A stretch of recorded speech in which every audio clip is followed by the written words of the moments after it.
இலவசத்தை கொடுத்து, தாலிக்கு தங்கத்தை கொடுத்து, காஞ்சி பட்டு புடவை கொடுத்து ஓட்டை பறிக்க வருகிறார் விஜய். அவர் சொல்றாரு, நான் தன்னந்தனி ஆளு, என்ன இது ஏளனமா பாரு, கொஞ்சம் நவுந்தேன்னா 8 கோடி பேர். அப்படிலாம் கிடையாது.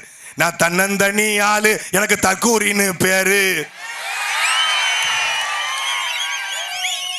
என் வண்டி மேல தாவு, என்ன பார்க்க வந்து சாவு, நீ எட்டி நின்னு பாரு, நான் முட்டி போட்டு வாரேன், 6 மணிக்கு மேல என் ஆட்டோ ஓடாது, தருதல கூட்டம் இது திருந்தவே மாட்டோம், தற்கூரி கோட்டம் நான் கரூர்ல எடுப்போம் ஓட்டம், ஊரை ஏமாத்தவே நடிகன் வாரானடா, இந்த உண்மைய தெரிஞ்சுக்கடா, நான் தன்னந்தனி ஆளு, அவன் தற்கூரின்னு பேரு, ஓம் காளி ஜெய் காளி, விஜய் ஒரு ஓடுகாளி.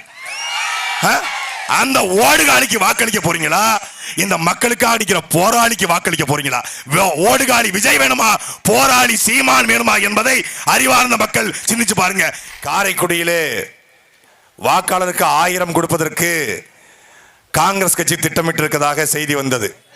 ஆனால் அண்ணன் சீமானுக்கு களம் சாதகமாக இருப்பதால், அண்ணன் சீமானுடைய வெற்றி உறுதி செய்யப்பட்டிருப்பதால், இப்பொழுது நேற்று இரவு மரியாதைக்குரிய ஐயா மாங்குடி 3000 ரூபாய் கொடுத்திருக்கிறார். நான் கேட்கிறேன், நேர்மையான வேட்பாளர், எளிய மனிதர், நேர்மையான சட்டமன்ற உறுப்பினர் எதற்காக வாக்கிற்கு 3000 ரூபாய் கொடுக்கணும்? ஏன்? சீமானை பார்த்து பயம்.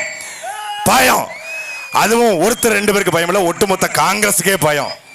ஐயா ப சிதம்பரம் 3 முறை நிதி அமைச்சர், அண்ணன் கார்த்தி சிதம்பரம் 2 முறை பாராளுமன்ற உறுப்பினர், இதுவரைக்கும் நாம் தமிழர் என்று உச்சரிக்காத வாய்கள் இன்றைக்கு சீமானுக்கு காரைக்குடியில் வீடு இருக்கிறதா என்று கேட்கிறது. சீமானுக்கு போடுகிற ஓட்டு அது நோட்டாக்கு போடுகிற ஓட்டு என்கிறார்கள். உங்களுக்கும் உங்க மகனுக்கும் போடுகிற ஓட்டு குப்பை தொட்டியில போடுகிற ஓட்டுக்கு சமம். 50 வருஷமாக காரைக்குடியில் 6 முறை சட்டமன்றத்தில் வென்ற காங்கிரஸ் சென்னையிலிருந்து திருச்சி வரக்கூடிய மலைக்கோட்டை ரயில் ராக்ஃபோர்ட் எக்ஸ்பிரஸ் அதை திருச்சியிலிருந்து காரைக்குடிக்கு கொண்டு வர வேண்டும் என்பது நீண்ட கால கோரிக்கை. ஒரு ரயிலை கூட திருச்சியிலிருந்து காரைக்குடிக்கு கொண்டு வர முடியாத நீங்கள் இந்த காரைக்குடிக்கு வேற என்ன சாதனையை பண்ண போறீங்க? காரைக்குடி அத்தனை ஏரி குளத்தையும் தூர்த்தெடுத்து மாங்குடி நேர்மையாளர் சொல்றாங்க. ஒரு நேர்மையானவர் சங்கராபுரம் ஊராட்சி மன்ற தலைவராக இருக்கும் பொழுது சங்கராபுரத்துல ஒரு அபார்ட்மெண்ட் கட்டுவதற்கு 2 வீடும் 10 லட்சம் ரூபாய் கொடுத்தா தான் கையெழுத்தே போடுவார். இந்த மாங்குடி தான் உங்களுக்கு மீண்டும் எம்எல்ஏவா வரணுமா என்பதை காரைக்குடிக்கிற மாநில தமிழர்கள் நீங்கள் சிந்தித்து பார்க்க வேண்டும். இங்க நிக்கிற தேர்போகி பாண்டியோ இந்த தாவேக்கா வேட்பாளரோ வென்றால் சட்டசபையில போய் என்ன பேசுவார்கள்? ஆனால் எங்களுடைய அண்ணன் உங்கள் மகன் சீமான் வென்று போனால் காரைக்குடியினுடைய வரலாறு தமிழ் இனத்தின் வரலாறாக எழுதப்படும்.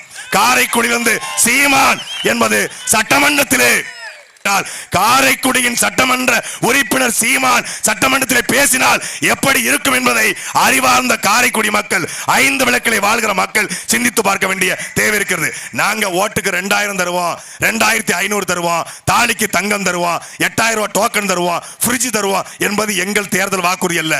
ஆரம்ப கல்வி முதல் ஆராய்ச்சி கல்வி வரை இலவசமாக தருவோம், அது எங்கள் தேர்தல் வாக்குறுதி. நல்லாட்சி கொடுத்திருந்தா எதுக்கு 2000 ரூபாய் டோக்கனு?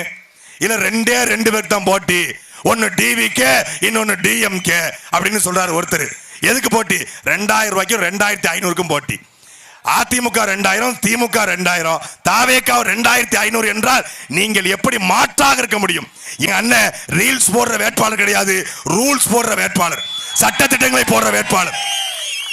அதனால் காரைக்குடியில் வாழ்கிற 5 விளக்கிலே வாழ்கிற மாநில தமிழர்கள் ஒவ்வொருடைய வாக்கும் தமிழ்நாட்டிலேயே முதல் முறையாக லட்சக்கணக்கான வாக்கு வித்தியாசத்தில் சீமான் வென்றார் என்கிற வரலாறை பதிவு செய்யுங்கள். உங்களுக்காக உங்கள் மண்ணின் மகன், இதுவரைக்கும் சிவகங்கை என்றால் வேலுநாச்சியார், சிவகங்கை என்றால் நம் பாட்டன் மருதுபாண்டியர் எப்படி சிவகங்கையின் அடையாளமோ அந்த வேலுநாச்சியார் மருதுபாண்டியர் வழிவந்த எங்கள் அண்ணன் சீமான் இன்னைக்கு சிவகங்கையினுடைய அடையாளமாக மாறியிருக்கிறார். சிவகங்கையின் சீமான் காரைக்குடியில் வெல்ல வேண்டும். அன்பிற்குரிய மக்களே, வாக்கு பெட்டியிலே 2ஆம் இடத்தில் இருக்கிற அண்ணன் சீமானை முதல் இடத்துக்கு கொண்டு வந்தது உங்கள் பொறுப்பு. வாக்கு பெட்டியில் ரொம்ப தேடலாம் வேண்டாம், நேரா போங்க 2வது இடம் ஏர் சுமக்கும் உழவன் சின்னத்திலே அண்ணன் சீமானுக்கு வாக்களித்து வெற்றி பெற செய்யுங்கள். நன்றி, வணக்கம். தமிழ் தாய் வாழ்க, தலைவர் பிரபாகரன் வாழ்க, அண்ணன் சீமான் வெல்க. தலைவர் தந்த தமிழ் கொடை, தமிழ் தேசிய இனத்தின் ஒற்றை நம்பிக்கை, காரைக்குடியின் சட்டமன்ற உறுப்பினர் அண்ணன் சீமான் உங்களோடு.